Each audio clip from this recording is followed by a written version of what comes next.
daawadayaal ku soo dhawaada muuqaalka Soomaalida oo aad xilli walba halkan ka daawataan hadduu Rabbi ka raali noqdo waxaan ku soo qaadan doonaa barnaamijyadeena munaasabad abaalmarin lagu guddoonsiinayay mid kamid ah dadka inta badan ka shaqeeya howlaha Soomaalida oo lagu qabtay magaalada Toronto sidoo kale inta aan ku guda jirno barnaamijka waxaad maqli doontaan kaalinta waalidka gaar ahaan raggu ay ku leeyihiin iyo guud ahaan community-gu marka ay timaado dhibaatooyinka haysta dhalinyarada inagoo og hooyooyinka in ay wadaan dadaalo aad u badan haddii ay noqon lahayd barbaarinta ubadka geynta iskuulka iyo waliba ku dadaalista sidii ay ugu dhignaan lahaayeen luqadda afka hooyo haddaba waa sidee kaalinta ragga maxaase la gudboon waa tahay aan gudagalno barnaamijkeena aan ku bilawnay munaasabad lagu abaalmarinayay Maxamed Cali Shiiqay oo kamid ah dadka inta badan ku noolaa magaalada Toronto dadaalo badanna u galay sidii lisugu keen lahaa Soomaalida guud ahaan isla markaana ka shaqeeyay arrimaha banaadiriga ayaa lagu qabtay magaalada Toronto dad kala duwan oo ku nool magaalada Toronto oo markaa isugu jira aqoon-yahano dhalinyaro iyo odayaal ayaa ka qayb galay abaalmarinta markaasi munaasabada abaalmarinta lagu guddoonsiinayay qaar kamid ah dadkaasi ayaa ka hadlay abaalmarinta waxa uu ku muteystay Maxamed Cali Shiiqay iyo waliba dadaalada uu sameeyay haddaba Maxamed Cali Shiiqay ayaa laftiisa weydiinay dareenkiisa sida uu yahay maadaama community-ga ama bulshadu ay aqoonsatay dadaalada uu ka wado magaalada Toronto iyo guud ahaan dalkan Canada بسم الله الرحمن الرحيم إن الحمد لله نحمده ونشكره ونستعينه ونستغفره ونعوذ بالله من شرور أنفسنا وسيئات أعمالنا من يهده الله فلا مضل له ومن يضلل فلا هادي له وبعد إن شاء الله سود هذا وحن كلي كدر لها محمد وحكمدي هاي محنكر هذا كوميونيتي ليدر كا أو بنادري أنا وحن له لا وحن لوذا كليا إلهي سبحانه وتعالى وحلا يا أيها الناس اتقوا ربكم الذي خلقكم من نفس واحدة وخلق منها زوجها وبث منهما رجالا كثيرا ونساء واتقوا الله الذي تساءلون به والأرحام إن الله كان عليكم رقيبا أيضا نبي حسين صلى الله عليه وسلم خطبة الحاجة أيالي هذا أسوك بالله من جري مركو ضن كستورادنا وجيدة كستالات أما السياسيين هاتو أما هاتو جورها هاتو سوشيال هاتو نبي بالله من جري واي نبي صلى الله عليه وسلم وقول بالله من جري وحيتها من ماذا أي عدينيسا وطن محمد أسكو كاني أو معلوم أو مرتا وكذا واجيه إن أمض مد نقطة سبيشال كوميونيتي بنادر كسر بلاوته إلا الصومالي وين أمانته دي إن الرادينو أمض إخواني أمض مد مديدا وشيء مقدس أو قف كسر إنه كفكره إن عن هلنا الدولة أو عادل أو أمض أو وضع الحيسة تصبح لا يمتان إن هذه أمتكم أمة واحدة أمة واحدة كليوة dad walaalanahay wada dhashay marka taas ha lagu dadaalo ayaan dhihi lahaa waana tan aan horumarka iyo wanaaga aan ku gaarayno bismillaahir rahmaanir rahiim alhamdulillah alladhi la ilaha illa allah wahdahu la sharika lahu lahu mulku wa lahu hamdu wa huwa ala kulli shay'in qadir asxaabta oo maanta halkaan aan sugu nimid munaasabad aad iyo aad muhiim u ah oo jaariyadda Soomaaliyeed ee Toronto in muddo ah oo aan meel la yiraahdo Circolo Caldense oo ah naadi aan isugu nimaadno dadka waxgaradka ah aqoon-yahanka odayaasha Soomaaliyeed isugu nimaadno oo halkaas midnimadeena aan ka soo bilownay 15 sano ka hor saad ogsoontihiin Soomaali dibkii markuu dhacay kadib waxaan isu wadnaa in aan at least community-ga Toronto iyo Canada inaan example u noqono dadka kale Soomaalida jaaridaha kale Soomaaliyeed oo adduunka ku kala firirsan saad ogsoontihiin dibkii markuu dhacay Soomaaliya adduunka oo dhan bay ku kala firirsantay sida awgeed waxaan dib u fiirinaa sideeba midnimadeena isugu imaan karaa dibkii dhacay 1990kii baan waxaa aad iyo aad markasta uga hadalnaa isbedel in lagu sameeyo mujtamaca dhexdiisa isbedelkan wuxuu ka imaanayaa rag u istaago raggaas waxaa ka mid ahaa dhammaanteena ragga inta fadhiyo balse walaalkeena Maxamed Cali Shiiqay oo ah nin ka yimid magaalada muqdisho uu ku dhashay ku barbaaray xaafadda Shingaani la yiraahdo ku dhashay iskuul ka dhigtay iskuulka Jamaal Cabdinaasir kadibna ka shaqeeyay waqtiyadii dadka dibadaha la aadayay ka soo shaqeeyay 20 sano Imaaraadka dhibkii markuu dhacay dhibkii xanuunka badnaa oo anagoo dhan dhammaanteena Soomaali aad u xanuunsanay gaar ahaan magaalada Muqdisho oo dad ay isku hirtiyeen maartay jabhado iyo kadibna qabiilo dadka runtii aad victim u noqday oo dhibkaas si xoog loogu dhacay waa dadka oo leh taariikh madani ah oo fog oo dadka banaadiriga dadkaas oo runtii advocacy in loo sameeyo lagana shaqeeyo dadkaas xuquuqdooda iyo human rights kana waa wax muhiim ah hadaan anagu aan aqoonsan oo human rights ka qofka uu leeyahay aan aqoonsan waxa ma noqonayno sida awgeed Maxamed Cali Shiiqi waa nin qabiir ah oo ka soo shaqeeyay arintaas Toronto annagana garab istaagnay oo research soo sameeyay markasta si geesinimo ah iyo dadnimo ah iyo aqoon hufsan ku dhisan buu markasta uga hadlaa qadiyadaas dadka reer banaadiriga iyo guud ahaan Soomaalida sida awgeed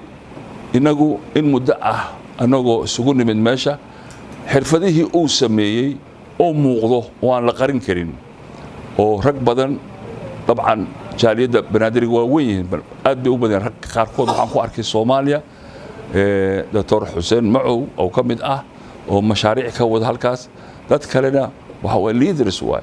laakiin anagu mid aan aad iyo aad u community-geena Toronto loo baahan yahay healing iyo reconciliation inaan ka dhex sameeyno dhaxdayada oo ah dadka walaalaha ah banaadiriga oo runtii victims of civil war oo baahsan ku dhacay marka in lagaan ka hadalno inaan recognize gareeno inaan u aqoonsano inaynu garanno in solidarity among Somali annaga siino isla markaasna annaga is xurmayno saa awgeed inagu waxaan u istaagnay anigu Maxamed Axmed Jilco tennis oo community-ga Soomaaliya in muddo ka shaqeynayay rag badan oo ila mid ah oo kamid yihiin rag isima ah rag waxgarad ah aqoon-yahano intaba ku soo xulnay si kalsoonid ah iyo wixii aan aragnay oo annagu aan ka dareenay walaalkeena Maxamed Cali Shiiqi oo si hubsan intaas annaga nala joogay nala qiibsanayay dhibka jiro nala qiibsanayay isla markaasna inaguna garab istaagnay taariikhda banaadiriga ka hadalay oo soo jireen ah ka hadlayay maartay waxyaabo badan oo ku saabsan dhacdooyinka dhacay sida awgeed naadigeena oo ah Circle Dance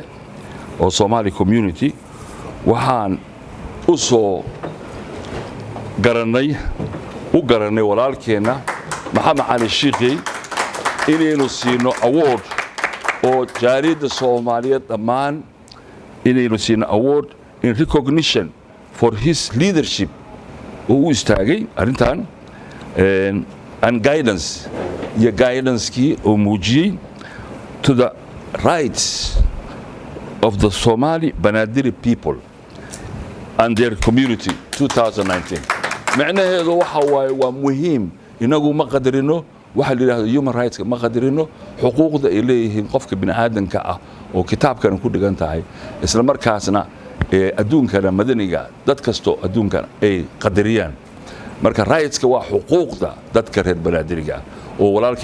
walaalkeena u dooday oo markaas uu istaagay research ka qabtay isla markaasna anagu aan aqoonsan as a Circle Dance oo ah meel oo midnimada Soomaaliyeed had iyo jeer ku dadaalno inaynu dadka isu soo haarno oo aan isu keenno oo aan isku soo dhirindirino qadiidaha kala duwan ee Soomaaliyeed Soomaalina waxaa loo baahan yahay midnimadeeda haddaysan helin waxba ma noqonayno walaalayaal aad iyo aad taasa muhiim u ah marka Maxamed congratulations walaal you deserve waxaana muujisay niyadaada iyo qalbigaaga iyo dhaqaalahaaga iyo maskaxdaada intaba u istaagday waa tarabalgareeyaa wuxuu tagaa meel kastoo Somali community ay joogto wuxuu tagaa UK wuxuu tagaa Europe wuxuu tagaa halkaan haddana waxaan rajaynaynaa inuu Soomaaliya tago oo noqdo nin maaragtay aqoon-yahana ah oo wax weyn ka bedeli karo xuquuqdaasna soo saari karo anagu marka intaas waaye arrinta aan walaalkeena maaragtay ku soo dhawow walaalkay munaasabadana waxay ku saabsan tahay munaasabad qayaxan oo arrintaas aan kugu aqoonsanayn anaga haddaan nahay Soomaali oo shirka la kala danaysa gaar ahaan بسم الله الرحمن الرحيم الحمد لله حمدا يوافي نعمه ويكافي مزيده ويدفع عنا بلاءه ونغمه يا ربنا لك الحمد كما ينبغي لجلال وجهك ولعظيم سلطانك ومجدك اللهم طهر قلوبنا وأزل عيوبنا وزينا بالتقوى واجمع لنا خير الآخرة والأولى runtii maanta aad iyo aad baan ugu faraxsanahay aan nasiib u yeeshtay aniga waxaan ahay gudoomiyaha Soomaaliya China Chamber of Commerce marka nasiib baan u yeeshtay maanta fursadan qaaliga ah oo ay soo awaawuleen yani walaalahaygi maartii oo in awards oo ay siiyaan banaadiriga halgankii oo ay soo mareen iyo taariikhdii maartii ay sameeyeen ninkiina hogaaminayay oo intaas maartii oo ku dadaalay inuu soo bandhigo banaadir qiimaha iyo ay leedahay iyo taariikhdeedii runtii waxa waa banaadir qiimo weyn bay leedahay laakiin mushkiladii waxay tahay maartii aqoontii dadkii ayaa weli qaar baa waxay u baahan yihiin in laga dhaadhiciyo marka runtii walaalkayni Maxamed Cali Shiiqey waa nin u jilba jabsaday waa nin halgama ah oo aad u dadaalay inuu maartii magaciisa soo saaro what is meaning banaadiri taariikhdii uu ka sheekeeyay runtii meel kasto maartii uu gaarsiiyay yani dadaalka uu muujiyay runtii waxa waaye dadaal oo la soo koobi kara ma ahan adduunka meel kasto maartii intuu maartii ka muujiyay ingiriiska maartii uu tagay yani Toronto America meel kastaba maartii marka sidoo hadda noo sheegay maartii walaalkeeni waxaan jecelnahay inaan Soomaaliya u dirno sidaas oo kale maartii oo u soo jeediyo maadaama aan ognahay qiimihiisii iyo qaayaha uu leeyahay anagana runtii waxa waaye aad baan ugu faraxsanahay yani Soomaalida sideeda waxay tiraahdaa ama diinta ay qabto wa'tasimu bihablillahi jamii'an runtii maanta waxa waaye banaadir kaliya ma ahna banaadir waa Soomaali Soomaalida waxa waaye maarta runtii ma kala baxsana la farqa bayna arabiyyin wala ajamiyyin illa bittaqwa kullukum aadam wa aadam min turab kulligeena xaggan ka nimid waxaan ka nimid aabaheena aadam hooyadeena Hawa marka ninkaana hebel ah iyo ninkaana hawiye ah iyo ninkaana daarood ah iyo ninkaana reer banaadir ah iyo sheekadaas waxa waaye waa in dib loo noqdo oo maartii la xasuusto taariikhda islaamka waxay qabto marka runtii waxa aad baan ugu faraxsanahay maanta anoo nasiib aan u yeeshtay inaan ka qayb galo fursadan qaaliga ah oo awardskan maartii oo ay u garteen walaalahayni inaan siino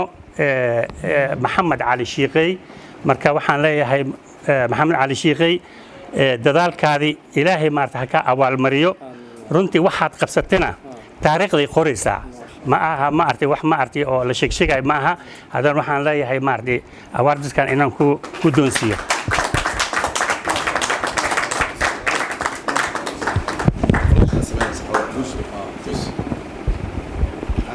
بسم الله الرحمن الرحيم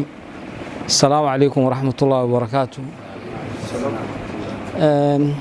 marka hore waxaa sharaf iyo mahadnaq aan u jeedinaa asxaabtayda qaaliga ee reer jiirka local densa salaan qaali ah iga guddooma marka hore anigoo ku hadlaya magaca qowmiyadda banaadiriga meel walba ay joogaan waa idin soo salaamayeen arrintaana waa wargeliyay inay jirto marka waxay dhaheen wanaag badanaan u haynaa maanta waa maalin taariikhi ah oo ay taariikhda xusi doonto ilaaha ku abaal leh asagoo maanta oo aanu oo gartay in maanta Soomaali weyn ay aqoonsato qadiyadda banaadiriga meel ay taagan tahay qowmiyadda banaadiriga xuquuqdooda waxay tahay waxa kaloo ay arintan abuuri doontaa in lagu tartamo wanaaga oo dadka reer Toronto wanaaga ay ku tartamaan qof kasto wax fiican suubiyana sidaan oo kale lagu abaalmarin doono jiirka local densa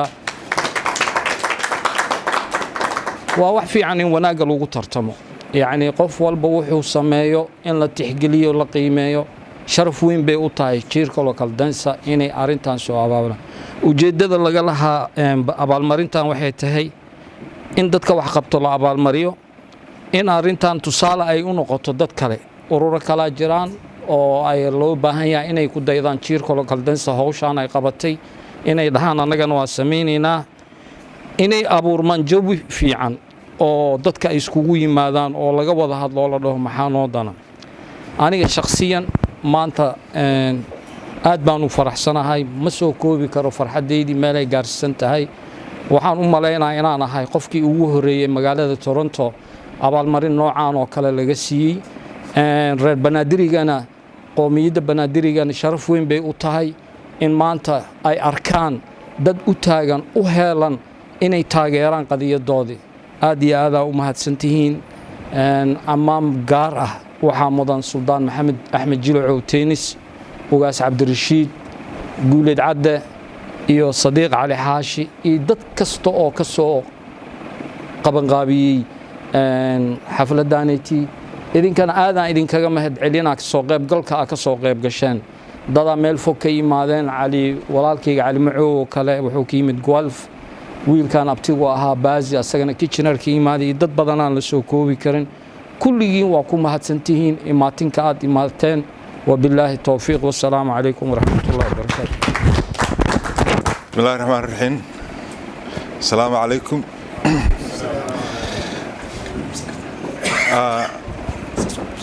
marka hore waxaan mahad ballaaran u soo jeedinayaa kasoo qaybgalka quruxda badan aad kasoo qayb gasheen walaalkeen maxamed cali shiiqey oon awaardka siinaynay aad baa ugu mahadsantiin sida sharafta leh aad muujiseen wanaagga iyo tan labaadna waxaan rabaa hadalka waa la dhameeyey laba eray inaan ka dhaho maxamed walaalkeen isku xaafad baan ka nimid Shangaani Xamiid marka maxamed dadkan banaadiriga aniga waa la soo dhaqmay taariikhdooda aan aqaan laakiin maxamed markuu na tusay research uu sameeyey waxaan aragnay taariikh badan oo dadkan banaadirigu leeyihiin iyo xadaaradda ay leeyihiin iyo albaxnimada yani ummadda Soomaaliyeed waa waxay ku faanto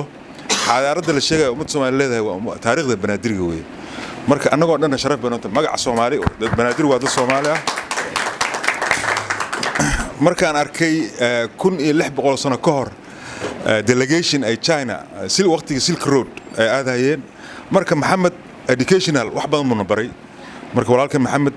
sababta aan u go'aansanay inaan award siinan waxay ahayd anagu